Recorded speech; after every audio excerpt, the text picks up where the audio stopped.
अच्छा सुनो, सब्सक्राइब करते वक्त ना घंटी बजा देना ताकि जब मैं ऑनलाइन आऊँ तो तुम्हारे फोन की भी नमस्कार दोस्तों, आप सभी का स्वागत है हमारे YouTube चैनल पर। तो आज हम बात करेंगे UP DElEd BTC admission 2024 latest update के बारे में। जी हाँ, आज न्यूज़पेपर के माध्यम से हमें क्या अपडेट मिल रही है। डीएलएड में 2,75,000 अभ्यर्थियों ने किया आवेदन। अभी कुछ दिन पहले दोस्तों हमने एक अपडेट देखा था, 2,95,000 की अपडेट थी। आज ये 20,000 कम कहाँ से हो गई संख्या। अभ्यर्थी फोटो और अन्य शैक्षिक अभिलेख आज तक कर सकते हैं अपलोड। जी हाँ दोस्तों, आपको बता दें आज फाइनल सबमिट करने का दिन आ चुका है। अगर अभी तक आपने अपना फॉर्म कंप्लीट नहीं किया है तो फॉर्म को कंप्लीट करिए और एक ऐसा पीडीएफ डाउनलोड करने को आपको मिलेगा लास्ट में, ये वाला। ठीक है, ये पीडीएफ आप डाउनलोड करके रख लीजिएगा क्योंकि एडमिशन के समय ये सबसे ज्यादा इंपॉर्टेंट, ठीक है, डॉक्यूमेंट्स आपका होता है क्योंकि इसी के बेस पर ये देखा जाता है कि आपने फॉर्म में अपना नाम, माताजी का नाम, पिताजी का नाम, sub category, gender category, date of birth क्या फिल कर रखा है। यहाँ सब कुछ लिखा है, आपका सारा ब्यौरा है। यहाँ पर आपके कॉलेज का नाम नहीं शो हो रहा है, हाई स्कूल स्कूल का नाम नहीं शो हो रहा है, इंटर का नाम नहीं शो हो रहा है। मतलब कॉलेज नेम में अगर आपने गलती कर दी भरने में कोई दिक्कत नहीं, जो यहाँ पर दिख रहा है बस दिक्कत उसी में है। कुछ बच्चे कह रहे थे सर फॉर्म भरते समय मेरे कॉलेज का नाम पूरा नहीं आ रहा है। आप पूरे की बात छोड़िए, यहाँ पर तो आधा अपने लिखा है, ठीक है ना। तो समझिए कि क्या जरूरी है क्या जरूरी नहीं है। आप लोग का कमेंट हमारे लिए बहुत जरूरी है। हर एक बच्चे का कमेंट का आंसर इस वीडियो में होगा।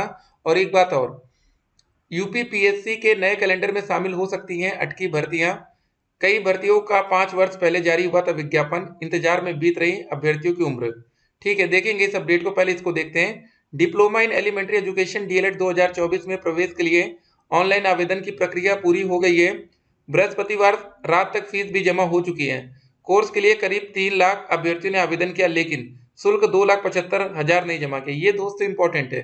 देखिए जितने बच्चों ने पेमेंट किया है मतलब वही बच्चे अपना फाइनल सबमिट करना चाहते हैं, इसका मतलब ये हुआ। फीस जमा कर चुके अभ्यर्थी फोटो व अन्य शैक्षिक अभिलेख 12 अक्टूबर तक अपलोड कर सकते हैं। उसी के साथ ही वह भरे हुए आवेदन को डाउनलोड कर सकते हैं। यह आवेदन उन्हें काउंसलिंग के समय काम आएगा। देखिए यहाँ पर लिखा भी है। लगता है न्यूज़पेपर वाली भी हमारी वीडियो देखते हैं क्या। अब आगे देखिए, डीएलएड में प्रवेश के लिए परीक्षा नियामक प्राधिकारी पीएनपी ने 18 सितंबर को पोर्टल आवेदन का लिंक जारी किया था। इस कोर्स के लिए सरकारी और निजी विद्यालयों में 2,28,000 सीटें हैं। पिछले कई वर्षों से शिक्षक भर्ती न आने के कारण सभी सीटें नहीं भर पाती हैं। पीएनपी सचिव अनिल भूषण चतुर्वेदी ने बताया कि 16 अक्टूबर को मेरिट जारी की जाएगी। 17 से लेकर 30 अक्टूबर तक काउंसलिंग करके विद्यालय आवंटन किया जाएगा। सीटें खाली रहने पर दूसरे चरण की काउंसलिंग की जाएगी। जी हाँ दोस्तों, पहले यही कोशिश होगी कि 17 से लेके 30 अक्टूबर तक सारी सीटें फुल हो जाएं। इन केस खाली रहेगा तो वो हमने एक और कैलेंडर आपके सामने रखा था, ये देखिए काउंसलिंग का पूरा जो शेड्यूल है कि कैसे क्या होगा। देखिए यहाँ पर लिखा ना, 7 नंबर पर है। 17 अक्टूबर से लेकर 30 अक्टूबर तक अगर मान लीजिए कि सीटें नहीं भर पाती हैं तो 20 नवंबर से लेकर 1 दिसंबर तक आगे का प्रोसेस होगा। 12 दिसंबर से दोस्तों आप लोग का सेशन स्टार्ट कर दिया जाएगा। चलिए अब आप लोग के कमेंट्स को देखते हैं कि आप लोगों ने क्या क्या लिख रखा है। ठीक है, आपकी बात हमारे लिए बहुत ही महत्वपूर्ण होती है। ठीक है, अगर अभी तक आपने हमारे यूट्यूब चैनल को सब्सक्राइब नहीं किया तो चैनल को सब्सक्राइब करिए ताकि आप लोग हमारे फैमिली के साथ जुड़िए। और देखिए हमने व्हाट्सएप चैनल का भी एक लिंक दे रखा है, ठीक है, वहां से भी जुड़िए ना, सबको हर चीज बताई जाएगी। टेंशन मत लीजिए, आप लोग टीचर बनकर रहेंगे। ऑनलाइन करने वाला फोटो गलत अपलोड कर दिया, सुधार हो सकता है सर। देखिए अब बताइए, एक बार जब अगर आपने फाइनल सबमिट कर दिया, सब कुछ अपलोड हो गया तो उसको अब सुधारा नहीं जा सकता है। ठीक है, इसीलिए कहते हैं कि ऑनलाइन वालों के चक्कर में मत रहिए। बताइए उसने बच्चे की फोटो ही गलत अपलोड कर दी। और सबसे बड़ी दिक्कत यहाँ पर ये होती है ना, डीएलएड एडमिशन में यहाँ पर किसी भी प्रकार की कोई करेक्शन की डेट नहीं आती, मतलब फॉर्म में सुधार नहीं कर सकते, संशोधन नहीं हो सकता, जबकि इनको देना चाहिए क्योंकि कुछ बच्चे गलती करते हैं। ठीक है, हर लेवल का जो फॉर्म भरा जाता है वहाँ एक करेक्शन आता है, लेकिन यहाँ पर कुछ नहीं आता। ठीक है सर, मेरिट कैसे निकालें। तो आपको अपने हाई स्कूल का परसेंटेज टोटल कितना आ रहा है, मान लीजिए आपका हाई स्कूल में 70 आ रहा है, 12वीं मान लीजिए 90 आ रहा है, और ग्रेजुएशन में मान लीजिए 60% आ रहा है, तो सबको जोड़ लीजिए। क्या हो गया, 9 7 जोड़ेंगे कितना हो गया, 160, 60 जोड़ेंगे 220, ये आपका बन जाएगा। सर हम ओबीसी से हैं, ग्रेजुएशन में 49% है, कोई प्रॉब्लम तो नहीं होगी बाद में। देखिए जो प्रॉब्लम होनी होती है वो अभी होती है, ठीक है। अब उसके लिए परेशान मत होइए, अगर आप एडमिशन का मौका मिल रहा है तुरंत लीजिए। आपको बता दें ईडब्ल्यूएस कैटेगरी के बच्चे भी चाहते थे कि इन बच्चों को भी 45% तक एडमिशन मिले, लेकिन इन बच्चों को नहीं मिला। ठीक है, तो आपको अगर मिल रहा है तो ठीक है। अगला देखिए, कितने तक एडमिशन हो जाएगा सर जी? कितना तक मतलब पैसे की बात हो रही है, ठीक है। तो ठीक है, आप क्लियर करिए कमेंट अगले में। सर मेरा ग्रेजुएशन मार्क गलत हो गया है, टोटल नहीं पता था, बट परसेंटेज सेम है, कोई दिक्कत तो नहीं होगा।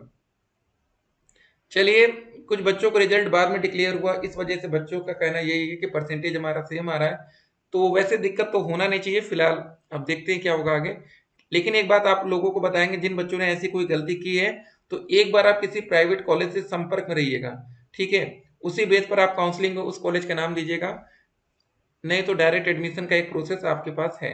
डायरेक्ट एडमिशन में सिर्फ वही बच्चे पार्टिसिपेट कर पाएंगे जिन बच्चों ने फॉर्म भरा होगा। फॉर्म नहीं भरा तो आप डायरेक्ट एडमिशन भी नहीं ले पाएंगे। सर मेरा ग्रेजुएशन में मार्क टोटल ग्रेड में इतने में से इतना बढ़ गया, जबकि टोटल में से 3000 में से इतने नंबर है, सर ये कैसे सही होगा, कोई उपाय बताइए। देखिए, आपको हमने बता रखा है कि यहाँ पर किसी भी प्रकार का कोई करेक्शन नहीं आता। यहाँ पर देखिए एक ही बच्चे का कमेंट बार बार, तो ये दिक्कत आपके सामने आएगी। फिलहाल किसी कॉलेज में बात कर लीजिए जहां पर एडमिशन लेना है, ठीक है ना। अगला देखिए, सर ग्रेजुएशन मार्क गलत हो गया है बट परसेंटेज सही है, मार्कशीट नहीं मिली थी। सेम प्रॉब्लम भाई, ऐसा काफी बच्चों ने गलती की है, तो वही हमने क्लियर कर दिया है कि आज के आज आप लोग किसी कॉलेज से संपर्क में रहिए, ठीक है। एडमिशन लेने का मजा तभी आता है जब आप किसी कॉलेज को पहले से जानते हो, ठीक है। वहां आप अपने हिसाब से कॉलेज में पावर का यूज कर पाएंगे। अगर आप लोग ऑनलाइन काउंसलिंग के माध्यम से जो डायरेक्ट बच्चे सोच रहे हैं ना लेने को, ठीक है, अभी 245 नंबर होगा किसी बच्चे का, ठीक है, और आप जाइए डायरेक्ट कॉलेज लीजिए, क्या लगता है आपको डायरेक्ट वाले आपकी इज्जत करेंगे? और एक बच्चा 200 नंबर पाएगा, प्राइवेट कॉलेज में जाएगा, लेकिन पहले से बात किया होगा, तो आप जैसे चाहेंगे वैसे मैनेज करेंगे। लेकिन आपको बताएं, बहुत से बच्चे प्राइवेट कॉलेज में भी बात करके नहीं जाते हैं, ठीक है। तो उन बच्चों की वहां चलती नहीं, उनसे कहा जाएगा भैया आपको रेगुलर आना है, टाइम बोल देंगे 9 से 4 आपको यहाँ बैठना है, ठीक है। आपको डरा कर रखेंगे। इसीलिए पहले से अगर आप बात करके किसी कॉलेज में जाते हैं तो बिल्कुल डर ही नहीं लगता है। तुम भी मजे ले लो, दूसरा कोई तरीका है एडमिशन का। सर टोटल नंबर कैसे निकालें? अब टोटल नंबर की जरूरत तो पड़ेगी नहीं, क्योंकि रजिस्ट्रेशन की प्रक्रिया बंद हो चुकी है। बाकी हाई स्कूल इंटर ये आप देख सकते हैं। सर कोई कॉलेज बताइए जो स्कॉलरशिप पर एडमिशन दे। ये देखिए आपका काम है, आपको अपने जिले में हर एक कॉलेज में संपर्क करना है, कोई ना कोई कॉलेज आपको ऐसा मिल सकता है। सर 230% जनरल से हैं, डायरेक्ट कॉलेज मिल सकता है? मुश्किल रहेगा, जनरल कैटेगरी में मुश्किल है। ईडब्ल्यूएस होता तो चांस बनता। सर पता कैसे चलेगा कि हमारा काउंसलिंग से एडमिशन हुआ है या डायरेक्ट? Help me sir. जो 17 अक्टूबर से, देखिए पहले आपको बता दें 16 अक्टूबर को हमारी स्टेट रैंक जारी होगी।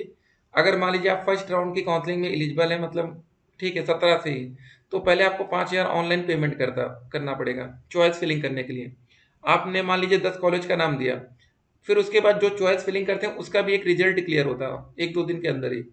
तो उसमें अगर आपके मन का कोई कॉलेज मिला है तो वहाँ 5000 रुपये और सबमिट करके उस कॉलेज को, ठीक है, लॉक कर देंगे। तो टोटल आप 10,000 पेमेंट एडवांस में करेंगे। सरकारी कॉलेज की फीस ही 10,200 होती है, तो वहाँ बाद में आपको मात्र 200 रुपये देना पड़ेगा, ठीक है। तो यहाँ पर बढ़नी चाहिए, तो उम्मीद है डेट की बात हो रही है। सर मेरा 228 नंबर एससी कैटेगरी से, जी हाँ डायरेक्ट आपका चांस पूरा है।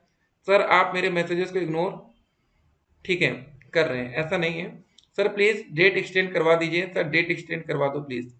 जी हाँ, एक बार एक्सटेंड तो होना चाहिए, लेकिन आपको बता दें पीएनपी के बाद भैया 2,75,000 आवेदन चले गए हैं, ठीक है, और 2,28,000 सीटें हैं। आप समझ सकते हैं सीट से ज्यादा आवेदन है, तो डेट एक्सटेंड होना थोड़ा सा मुश्किल लग रहा है। और आपको बता दें अगर इस बार डेट एक्सटेंड नहीं होती तो ये पीएनपी के इतिहास में सबसे बड़ी बात हो जाएगी कि सबसे कम समय आप लोग को मिला है आवेदन का। एक बार सर चांस मिलना चाहिए सर, डेट, जी हाँ वही डेट एक्सटेंड की बात। सर कल फॉर्म फिल कर सकते हैं? नहीं, कुछ लोग बोल रहे हैं कि डेट एक्सटेंड हुई है 12 तक से, तो देख लीजिए। सर गलती से 12th क्लास में 389 की जगह 379 फिल हो गया, कोई बात नहीं, एक नंबर कम है तो कोई दिक्कत नहीं है। तो यहाँ पर अगला कमेंट कह रहा है कि सर यूपी डीएलएड 2023 में ईडब्ल्यूएस की कट ऑफ मेरिट लिस्ट कितनी गई थी?